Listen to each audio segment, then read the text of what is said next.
नमस्कार, मैं हूँ विनाश पांडे और आप देख रहे हैं डीटीवी भारत। डीटीवी भारत के इस खास कार्यक्रम में आप सभी का स्वागत है। मेरे साथ दूसरी खिड़की पर अमृत जी हैं, मैं इनका परिचय कराऊँगा और उससे पहले आपको बता दें कि जिस तरीके से छात्र अपनी बात रखते रहे हैं या छात्रों को लेकर जिस तरीके से लगातार डीटीवी भारत में कई कार्यक्रम चलाता रहा है, शिक्षा मंत्रा हम कार्यक्रम चलाते हैं, उसमें बातचीत करते हैं कि किस तरीके से शिक्षा में बेहतर किया जा सकता है, छात्र अपने जीवन को किस तरीके से अनुशासित रख सकते हैं, अपनी परिस्थितियों को किस तरीके से वो एक संतुलित वे में लेकर चल सकते हैं और कैसे सफलता प्राप्त कर सकते हैं, ये सबसे बड़ा सवाल होता है। हमारे साथ अमृत जी जुड़े हुए हैं। सबसे पहले तो अमृत जी आपका बहुत-बहुत स्वागत है। स्वागत अविनाश जी और बहुत-बहुत धन्यवाद कि आपने डीटीवी चैनल पर मुझे बुलाया। बिल्कुल। अब मैं ज़रा-सा आपको बता दूँ कि दरअसल अमृत जी ने जो बीपीएससी का रिज़ल्ट इस बार आया है, उसके फाइनल रिज़ल्ट में वो सफल हुए हैं और इनका चयन हुआ है। तो सबसे पहले तो आपको बहुत-बहुत बधाई कि आप सफल हुए और अब आप एक स्तंभ बनेंगे और जिस तरीके से आप काम करेंगे, अब वो भी लोग देखेंगे। अ, कौन-सा रैंक मिला है सर आपको और किस तरीके से आप फिलहाल किस तरीके से आप देखते हैं इसको? क्या कुछ ज़रा बताइए? अ, अविनाश जी मुझे जो अभी हाल-फिलहाल 64th बीपीएससी का रिज़ल्ट आया है, फाइनल रिज़ल्ट आया है, जी। एक लंबे अरसे के बाद आया है। तो उसमें मुझे 92 रैंक मिला है, 92 जी। और उस रैंक के अकॉर्डिंग मुझे assistant director social welfare department में सहायक निदेशक समाज कल्याण विभाग में मेरी नियुक्ति हुई। बहुत-बहुत आपको शुभकामनाएँ सर आपके बेहतर फ्यूचर के लिए। अब यहाँ से धन्यवाद। सवाल थोड़े से आपको लेकर होंगे। जहाँ तक मैं आपको जानता हूँ या जिस तरीके से आपसे बातचीत आप भी एक छोटे शहर से हैं और आपने वहाँ पर पढ़ाई-लिखाई की, उसके बाद आपने जी, दिल्ली तक का जी। सफ़र तय किया और जिस तरीके से और उसके बाद ये सफलता, श्रेय किसको जाता है? श्रेय तो एक आदमी को श्रेय देना इनजस्टिस होगा। अच्छा, श्रेय ऑफ कोर्स सबसे पहले तो माता-पिता को ही जाता है। बिल्कुल। उसके बाद जो गुरुजन लोग हैं जिन्होंने बचपन से शिक्षा दिया और इस लेवल तक दिया, उसके अलावा मित्रगण हैं। तो श्रेय मतलब एक सामूहिक मैं देना चाहूँगा बिल्कुल, और सबका किसी न किसी रूप में कोई न कोई योगदान रहा है। बिल्कुल। सब लोग और तभी श्रेय के पात्र हैं। शायद तभी ये सफलताएँ लिखी जाती हैं, जब तक सहयोग ना मिले ये शायद। सफलताएँ नहीं हो पाती। Yes, yes, yes. जी, अच्छा, एकदम एकदम सही बोल रहे हैं आप। बिल्कुल। किस तरीके से आपने तैयारी की? किस और बीपीएससी ही क्यों? देखिए बीपीएससी मेरी प्राथमिकता नहीं रही है। मैं यूपीएससी की तैयारी कर रहा था बिल्कुल, और उसमें मुझे इंटरव्यू स्टेज तक जाने का मौका भी मिला। जी, बहुत कम मार्क्स से सिलेक्शन रुक गया, फाइनल लिस्ट में नाम नहीं आया। बिल्कुल। तो बहुत टाइम तक बीपीएससी का जो अटेम्प्ट है वो मैंने नहीं दिया, जो हुँ, कि मुझे लगता है कहीं न कहीं एक गलत डिसीज़न था। मैं तो यही बताऊँगा जो अभ्यर्थी अ, जो इस प्रोसेस में हैं हुँ, कि उनको अगर वो यूपीएससी की तैयारी में लग रहे हैं तो उनको साथ-साथ में अपने-अपने स्टेट का, अगर वो बिहार से हैं तो बीपीएससी का हुँ। या उत्तर प्रदेश का, उनको देते रहना चाहिए। बिल्कुल, बिल्कुल। ताकि ताकि वो कहीं न कहीं एक जगह पहले एक बार सेटल हो जाएँ, उसके बाद अगर उनके पास अपॉर्च्युनिटी है तो वो फिर अपना बाकी सर्विसेज़ देते रहें। तो इसमें यूपीएससी की तैयारी मैंने स्टार्ट करी और कुछ टाइम के बाद बीपीएससी का फॉर्म आया। हुँ, मुझे याद है कि मैं बेतिया, पश्चिम चंपारण गया भी था जी, प्रीलिम्स देने। जी। लेकिन प्रीलिम्स का रिज़ल्ट आने के बाद भी और मेंस में प्रीलिम्स का रिज़ल्ट पॉज़िटिव रहा उसका हुँ, और मेंस के लिए मेरी कॉल आ गई थी। फिर भी यूपीएससी के चक्कर में मैंने मेंस छोड़ दिया, जो कि एक गलत डिसीज़न था। मुझे लगता है कि वो मेंस देना चाहिए था उस टाइम पर। लेकिन उसके बाद फिर कहीं न कहीं यह एहसास हुआ कि ये बीपीएससी को भी यूपीएससी की तरह सीरियसली देना चाहिए बिल्कुल। और उसी प्रोसेस में जब 64th का फॉर्म आया, 2018 में ही फॉर्म आया, जी, तो 18 में उसका प्रीलिम्स भी हुआ। 2019 में उसका मेंस हुआ, हुँ, फिर पैंडेमिक आ गया और पैंडेमिक की वजह से फिर बहुत डिले हो गया। 2020 में मेंस का रिजल्ट आया, 20 के अंत में इंटरव्यू स्टार्ट हुआ और उसके बाद भी कुछ टेक्निकल रीजंस की वजह से फाइनल रिजल्ट आने में देर हो गया। तो कहने का मतलब ये है कि 2 से 3 साल लग गए उस पूरे प्रोसेस को खत्म होने में। लेकिन देर है दुरुस्त है। जी एकदम सही बात है। वो तो हमारे हाथ में नहीं है, परीक्षा तो आयोग के हाथ में है। बिल्कुल बिल्कुल। लेकिन हाँ ये बोल सकते हैं कि देर आए दुरुस्त है। अच्छा, अब जरा थोड़ी सी मैं पार्ट वाइज पार्ट आपसे बातचीत करना चाह रहा हूँ, क्योंकि कई लोग जैसे मुझसे भी मिलते रहते हैं या कई युवा जो है मिलते रहते हैं, तो वो पूछते रहते हैं कि अगर किसी से अगर आप पूछ सके तो जरा पूछिए तैयारी किस तरीके से करें, या अगर तैयारी कर रहे हैं तो और उसमें धार अगर देनी हो तो वो कैसे दे, और इसमें अगर तीव्रता लानी हो और कुछ बेहतर करना हो, या अगर रिजल्ट नहीं आ रहा है तो जो समस्याएं आ रही हैं थोड़ी सी उस पर बातचीत वो लोग करना चाहते हैं। तो मैं आपसे पूछूंगा कि आपने किस तरीके से तैयारी की? मैंने तैयारी आपको जैसा कि पहले बताया कि मेरी तैयारी पूर्णतः यूपीएससी आधारित थी और यूपीएससी का सिलेबस है, जो कोर्स है वो इतना वास्ट है, इतना कॉम्प्रिहेंसिव है कि अगर आप एक बार यूपीएससी की तैयारी ढंग से कर लें तो स्टेट पीसीएस का सिलेबस उसका एक सब पार्ट होता है, छोटा पार्ट होता है, उतना बड़ा नहीं होता है। तो मैंने कभी एज सच यूपीएससी की स्पेशल तैयारी नहीं की। जो भी मेरी तैयारी थी वो यूपीएससी के आसपास की थी, और कहीं ना कहीं उसी तैयारी ने मुझे एक बेस दिया, एक फाउंडेशन दिया।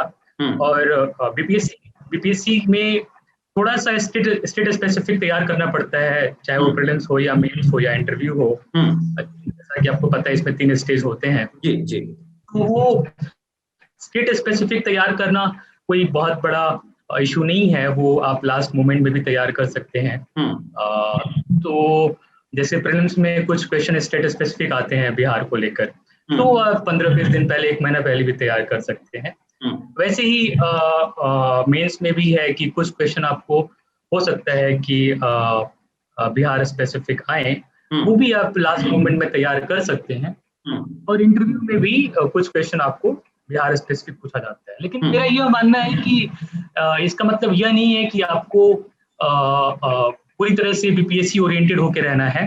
अगर आपको अपना दायरा बढ़ाना पड़ेगा, बीपीएससी में सिलेक्शन पाने के लिए भी आपको अपना दायरा बढ़ाना पड़ेगा। जो जिस पैटर्न पे एग्जाम हो रहा है, बीपीएससी के द्वारा प्रश्न पूछे जा रहे हैं, उन प्रश्नों का स्तर भी काफी अच्छा होता है। उसके लिए आप अगर सोचें कि कुछ महज पुस्तकों से आपकी तैयारी हो जाएगी, तो ऐसा नहीं होता है। आपको थोड़ा सा अपना दायरा बढ़ाना पड़ेगा, और कंपटीशन काफी बढ़ गया है। ज्यादातर लोग अब जो यूपीएससी की तैयारी कर रहे हैं वो बीपीएससी भी दे रहे हैं। तो आप रियली compete उनसे कर रहे हैं जो ऑलरेडी जिन्होंने काफी एक्सटेंसिवली पढ़ाई कर लिया है। इसमें तो मैं यही बोलूंगा कि सबसे पहले तो आप सिलेबस को देखिए। सिलेबस ही आपका प्रीएम्बल है, सिलेबस के आधार पर ही तैयारी होनी चाहिए। जो भी सब्जेक्ट्स हैं, चाहे वो पॉलिटी है, इकोनॉमी है, साइंस एंड टेक है, जो करंट अफेयर्स है, तो आपको प्रीलिम्स के टाइम पर थोड़ा सा फैक्चुअल रहना है। और प्रीलिम्स के टाइम पर एक आपको ये भी ध्यान होना चाहिए कि पिछले कुछ वर्षों में बीपीएससी ने किस तरह से क्वेश्चंस पूछे हैं। तो मैं हमेशा यह सलाह देता हूँ अभ्यर्थियों को कि वो एक बार जो क्वेश्चंस हैं प्रीवियस ईयर के जरूर देख लें। उससे उनको एक तो आइडिया मिलेगा, समटाइम्स क्वेश्चंस रिपीट भी हो जाते हैं। और उसके अलावा जो स्टैंडर्ड बुक्स हैं हर सब्जेक्ट के लिए एक बार तो पढ़ना ही पड़ेगा आपको। जैसे पॉलिटी के लिए लक्ष्मीकांत एक काफी पॉपुलर बुक है, अधिकतर लोग उसको पढ़ते हैं। वैसे ही हिस्ट्री के लिए एनसीईआरटी है, ज्योग्राफी के लिए एनसीईआरटी है। तो आपको अपना थोड़ा बहुत पहले बेस बनाना पड़ेगा, ये तो मस्ट है। ऐसा नहीं हो सकता है कि आप मतलब जस्ट कुछ आपने कोई गाइड टाइप का आता है, आपने पढ़ लिया और प्रीलिम्स हो जाएगा। शॉर्टकट नहीं है, शॉर्टकट नहीं है। अगर फॉर्चुनेटली आपका प्रीलिम्स हो भी गया तो मेंस में दिक्कत आएगी, और नहीं तो फिर इंटरव्यू में जाते जाते तो फिर स्थितियां खराब हो सकती हैं। तो बेहतर है कि आप अपना बेस स्ट्रांग रखें शुरुआत से ही, आप सेफ रहेंगे और आपके चांसेस काफी बढ़ जाएंगे।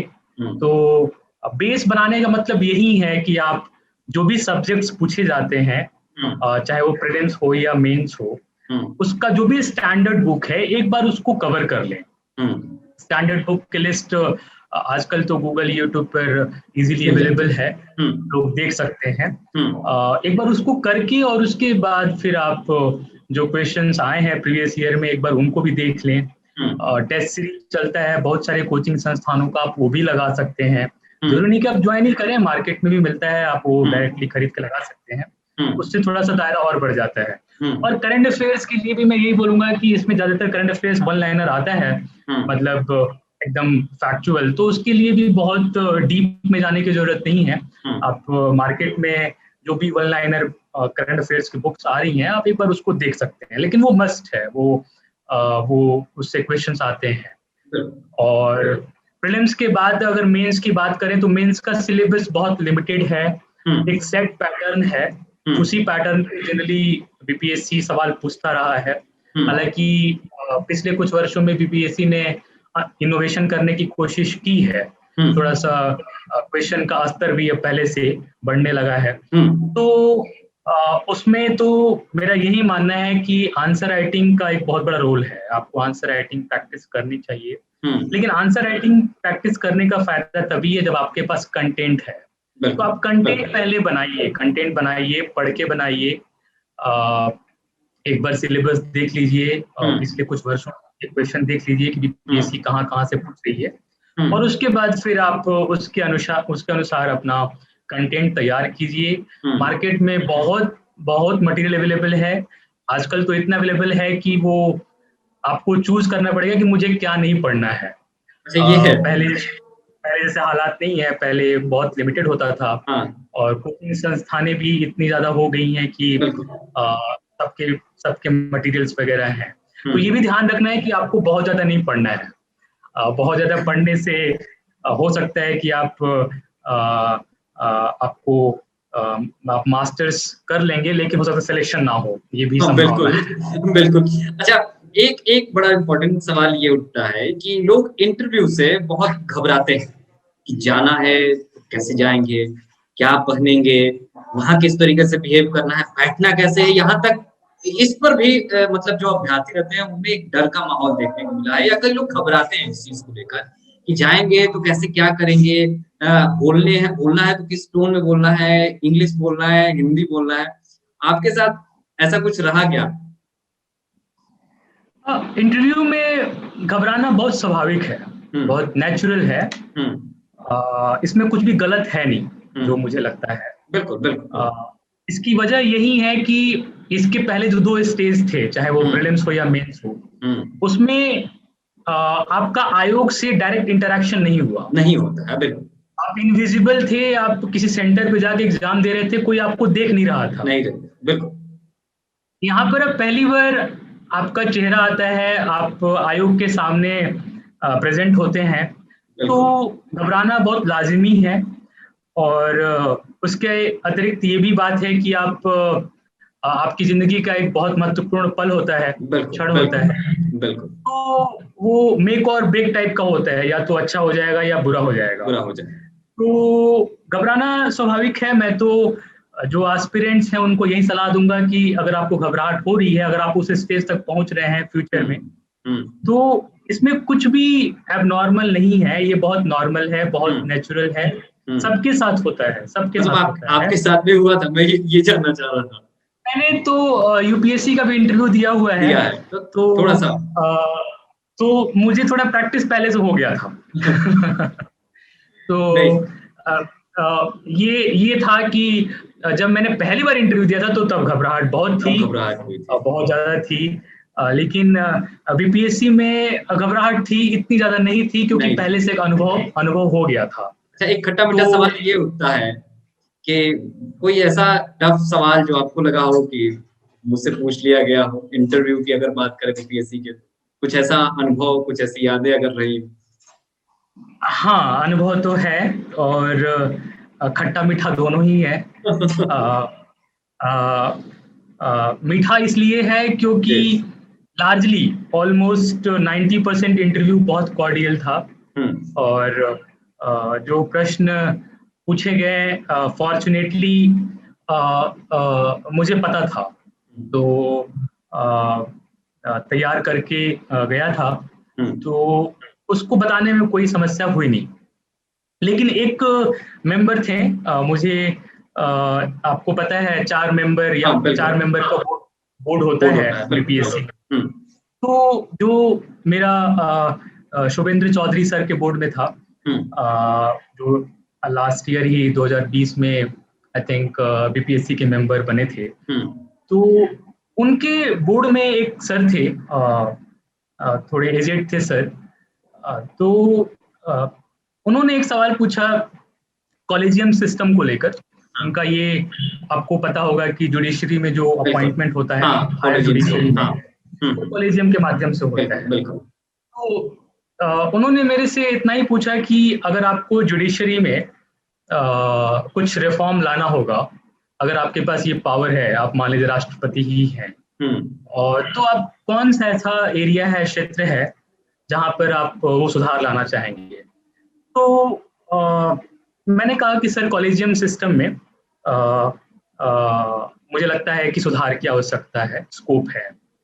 तो उन्होंने पूछा क्यों, ऐसा क्यों आपको लगता है? मैंने बताया कि उसमें ट्रांसपेरेंसी की कमी है, पारदर्शिता की कमी है, जो मुझे लगता है। और हायर जुडिशरी में, हाई कोर्ट्स में और सुप्रीम कोर्ट में जो जजेस का अपॉइंटमेंट होता है, वो कॉलेजियम कैसे करता है, वो बहुत पब्लिक में नहीं है, पब्लिक डोमेन में नहीं है। तो कई बार खुद सुप्रीम कोर्ट ने भी और कई बार मीडिया ने भी इस पे बहुत सवाल उठाए हैं कि इसको सुधारने की जरूरत है। पता नहीं चलता है कि अगर किसी को अपॉइंट किया गया तो क्यों किया गया, किस आधार पर किया गया, क्या उनसे बेहतर कैंडिडेट्स थे जिनको इग्नोर कर दिया गया, या कुछ नेपोटिज्म हुआ, कुछ पता नहीं चलता है। तो वो सर फिर बहुत नाराज हो गए। उन्होंने कहा कि आप क्या चाहते हैं, पूरी जुडिशरी को आप हाईजैक करना चाह रहे हैं।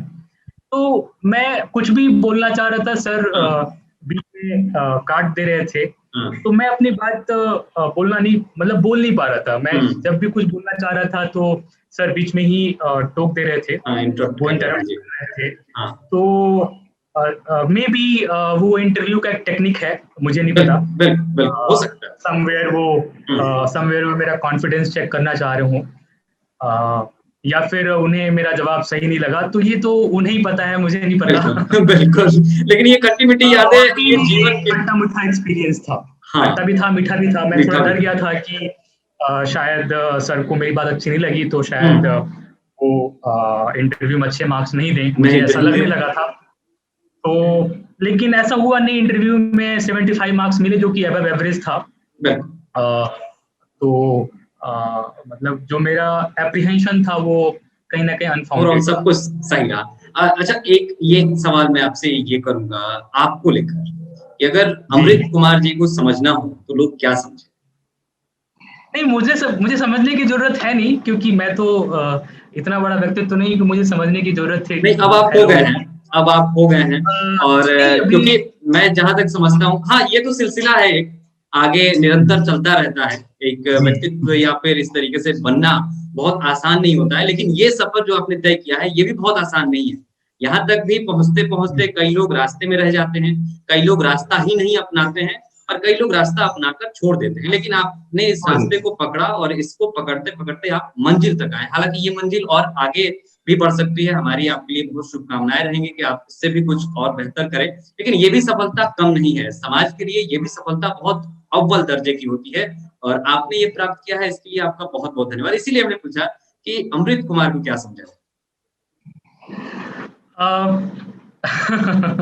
ये बहुत टफ क्वेश्चन है कि क्या समझा जाए। मुझे तो यही लगता है कि किसी भी व्यक्ति को वो तैयारी कर रहे हो या ना कर रहे हो, या किसी भी फील्ड में वो एक्सेल करना चाहते हो, उन्हें ग्राउंडेड रहना बहुत जरूरी है, दरअसल से जुड़े रहना बहुत जरूरी है। सक्सेस कहीं ना कहीं तभी मिलता है। चाहे आप किसी भी फील्ड में आप कोशिश कर रहे हैं, वो अलग बात है क्या कर रहे हैं आप। आप ग्राउंडेड रहें और रियलिटी से ज्यादा दूर न रहें कि आप ऐसा ना हो कि आप ये ओवर कॉन्फिडेंट है कि हाँ मतलब जो मैं कर रहा हूँ सही ही कर रहा हूँ, और अब क्या, अब तो मैंने पढ़ लिया है तो फिर कौन रोकेगा मुझे। ऐसा नहीं है, ग्राउंड रियलिटी समटाइम्स डिफरेंट होती है। आपकी तैयारी जस्ट उसका एक पार्ट होता है, उसके अतिरिक्त बहुत सारे फैक्टर्स होते हैं जो कि ये डिसाइड करते हैं कि आपको सक्सेस मिलेगा कि नहीं मिलेगा। आप किन के साथ compete कर रहे हैं, आपका कॉन्फिडेंस लेवल भी इम्पोर्टेंट है। ओवर कॉन्फिडेंट नहीं होना है, लेकिन अंडर कॉन्फिडेंट भी नहीं रहना है। मतलब बिल्कुल मेंटेन कर चलना है। हालांकि कुछ और टफ सवाल मैं आपसे पूछने वाला हूँ अभी, छोटे छोटे सवाल होंगे और मैं चाहूंगा कि आप उनका जवाब दें। अमृत जी को खाने में क्या पसंद है? मुझे तो मतलब इस सवाल का बहुत औचित्य नहीं है यहाँ पर। नहीं, मैं इसलिए पूछ रहा हूँ कि लोग थोड़ा सा समझे, जाने और किस तरीके से क्या है, क्योंकि बहुत लोग कहते हैं कि नहीं जब पढ़ाई करते हैं तो वगैरह वगैरह ये भी चीजें नहीं खानी चाहिए, इससे थोड़ा सा नींद आने लगती है। ऐसा कुछ नहीं है। मुझे लगता है कि जो भी चीज हाइजेनिक है खाते पीते रहना चाहिए, बस वो हाइजेनिक होना चाहिए। न्यूट्रिशन इंपॉर्टेंट है, आप चाहे वो किसी भी माध्यम से लें, लेकिन ऐसा नहीं है कि आप तैयारी कर रहे हैं तो आपको यही खाना है और ये नहीं खाना है। इतने सारे फाउंडेशंस लेकर आप चलेंगे तो फिर आप तैयारी नहीं कर पाएंगे। तो अच्छा, जो नए लड़के जो तैयारी कर रहे हैं उनके लिए क्या सुझाव देंगे, किस तरीके से वो तैयारी? उनको मैं यही बताऊंगा कि आप अपना बेस स्ट्रांग रखिए। अगर आपका बेस स्ट्रांग है, और बेस स्ट्रांग से मेरा यहाँ पर तात्पर्य यही है कि आपको चीजों की समझ है, क्लियर कट समझ है। ऐसा नहीं कि आप पढ़ रहे हैं और पढ़ने के बाद भी आपको अंडरस्टैंडिंग डेवलप नहीं हो रही है, फिर वो बहुत मुश्किल होने लगेगा। ये भी हो सकता है कि अगर आपका कॉन्सेप्ट क्लियर नहीं है तो बहुत मेहनत करने के बाद भी 1-2 नंबर से आपका प्रीलिम्स रुक गया या मेंस रुक जाता है, या इंटरव्यू स्टेज में तो आपको डायरेक्ट बोर्ड को फेस करना है, तो वहां पर आपके पास चीजों की समझ होनी बहुत जरूरी है, जो मुझे लगता है। बहुत नहीं पढ़ना होता है, बहुत पढ़ना मतलब मुझे लगता है कि आजकल वो ज्यादा हेल्पफुल नहीं हो रहा है। लोग तैयारी के चक्कर में बहुत डीप में पढ़ने लग रहे हैं। मुझे लगता है कि ठीक है आप पढ़िए, लेकिन जो भी पढ़िए आपकी समझ बहुत क्लियर कट एकदम होनी चाहिए। वो आपको फिर कॉन्फिडेंस देगा, और कॉन्फिडेंस बहुत बहुत बहुत इंपॉर्टेंट फैक्टर है। अगर आपको कॉन्फिडेंस आने लगा है तो हो सकता है कि लिमिटेड नॉलेज में भी आप बेहतर क्लियर कर लेंगे। जी बिल्कुल। अच्छा, एक आखिरी सवाल। हाँ बिल्कुल, एक आखिरी सवाल आपसे ये करेंगे। कुछ लोग हतोत्साहित भी हो जाते हैं, कुछ लोग फ्रस्ट्रेट हो जाते हैं, उनको किस तरीके से आप सुझाव देना चाहेंगे? क्योंकि अभी आपने बताया कि मैंने यूपीएससी की तैयारी की, वहाँ इंटरव्यू भी मैंने फेस किया, लेकिन वहां पर सफल नहीं हुआ, फिर भी मैंने तैयारी नहीं छोड़ी। और कुछ लोग वहीं पर लगता है जैसे फ्रस्ट्रेट हो गए, सारी दुनिया लगता है जैसे खत्म हो गई है, और कुछ लोग बहुत दूसरे कदम भी उठा लेते हैं। इसलिए मेरा ये सवाल है कि उन लोगों के लिए क्या सुझाव है, क्या कहें? अब बहुत रेलिवेंट सवाल है ये, और बहुत आजकल का जो प्रेशर का माहौल है, चाहे वो पीयर प्रेशर हो या पेरेंट्स की तरफ से हो, उसमें डिफिकल्ट हो रहा है, ये मुझे पता है। मैंने भी देखा है। तो मैं यहाँ पर तो ऐसे लोगों से यही सलाह देना चाहूँगा कि अगर आप सीरियस हैं और अगर आपकी तैयारी सही डायरेक्शन में है, ये भी इम्पोर्टेंट है कि आपकी तैयारी सही डायरेक्शन में होनी चाहिए। आप सिर्फ मेहनत करेंगे नहीं होगा। आप मेहनत प्लस आपका डायरेक्शन सही होना चाहिए, तो आपको सफलता मिल जाएगी। घबराना नहीं है। समटाइम्स कुछ लक फैक्टर भी होता है जो कि मैं डिनाई नहीं करूंगा। कई लोग बहुत बॉर्डर पर आकर, जैसे मेरा यूपीएससी में भी यही हुआ, नहीं होता है उसमें। आप 2-4 नंबर अगर आप कम हो रहा है तो इसका मतलब ये नहीं था कि आप काबिल नहीं थे, इसका मतलब ये नहीं हुआ। समटाइम्स हो सकता है कि आप, अब इंटरव्यू बहुत सब्जेक्टिव चीज है, किसी को थोड़ा ज्यादा मिल जाता है, किसी को थोड़ा कम मिल जाता है। इसका मतलब यह नहीं है कि जिसको कम मिला वो आपसे कम है, ऐसा नहीं है। समटाइम्स कभी कभी ये भी होता है कि समय जो जो वो 2-3 घंटे का समय होता है वो मे बी आपके लिए बहुत अनुकूल नहीं रहा हो। हाँ, तो बहुत सारे परिस्थितियों पर भी कई सारी चीजें परिस्थितियों पर भी डिपेंड करती है। तो किसी को भी डिसहार्टन नहीं होना चाहिए। मुझे लग रहा है कि अगर आप प्रोसेस में सीरियसली लगे हुए हैं, आप मेहनत कर रहे हैं और सही डायरेक्शन में कर रहे हैं, तो 1 या 2 बार ही होगा कि आपको किस्मत साथ नहीं देगी, तीसरी बार आपको किस्मत भी साथ दे देगी। बिल्कुल। तो डिसहार्टन नहीं होना है, हतोत्साहित नहीं होना है, एक्सट्रीम कदम तो बिल्कुल नहीं उठाना है, वो गलत है, वो गलत है। प्रोसेस में लगे रहिए, कोशिश कीजिए कि बहुत डिपेंडेंट भी मत रहिए, अगर आप साथ में कुछ कर सकते हैं वो भी करते रहिए। जैसे मैं यूपीएससी के साथ साथ में मैं एजुकेशन टेक्नोलॉजी वर्ल्ड में, कॉर्पोरेट जो वर्ल्ड है उसके साथ जुड़ गया था। तो मैं पूरे प्रोसेस में ऑलमोस्ट फाइनेंशियली इंडिपेंडेंट भी रहा, और तो ये सब फैक्टर्स भी होते हैं, समवेयर लोग थोड़े बहुत हतोत्साहित हो जाते हैं, लेकिन आप उसके साथ जॉब के साथ कैसे मैनेज कर रहे हैं ये भी अपने आप में आपको सीखना पड़ेगा। तो मैं यही कहूंगा कि आप लगे रहिए, आपको आज नहीं कल सफलता मिलेगी, सफलता मिलेगी। बिल्कुल, तो सफलता मिलेगी अगर आप लगे रहेंगे, विश्वास है अगर आप में, अगर आप सही तरीके से, और जिस तरीके से अमृत जी बता रहे हैं कि अगर आपने कोई रास्ता चुना है और आपके दिमाग में अगर मंजिल है और डायरेक्शन सही है तो आप बिल्कुल पहुंचेंगे। तो उत्साहित होकर किसी चीज से हटना या कोई गलत कदम उठाना ये सही नहीं होता है। सर, आप जुड़े और अपनी बातें कही, इसके लिए आपका बहुत-बहुत धन्यवाद, और आपके सफल भविष्य के लिए एक बार फिर से डीटीवी भारत की पूरी टीम आपको बधाई देती है। बहुत-बहुत धन्यवाद अविनाश जी, बहुत-बहुत धन्यवाद। तो लगातार डीटीवी भारत इस तरीके से कार्यक्रम लेकर आप तक आते रहता है, ताकि आपको भी समझ में आए कि किस तरीके से तैयारियां होती हैं, या शिक्षा में अगर कुछ बेहतर करना है, या अगर आप एक छात्र हैं तो आपको तमाम जानकारियां कि किस तरीके से आप क्या कुछ करते हैं, ये भी डीटीवी भारत आपको बताता रहता है। लेकिन फिलहाल इस खास कार्यक्रम में मुझे दीजिए इजाजत, बन रही है हमारे साथ, और देखते रहिए डीटीवी भारत। नमस्कार।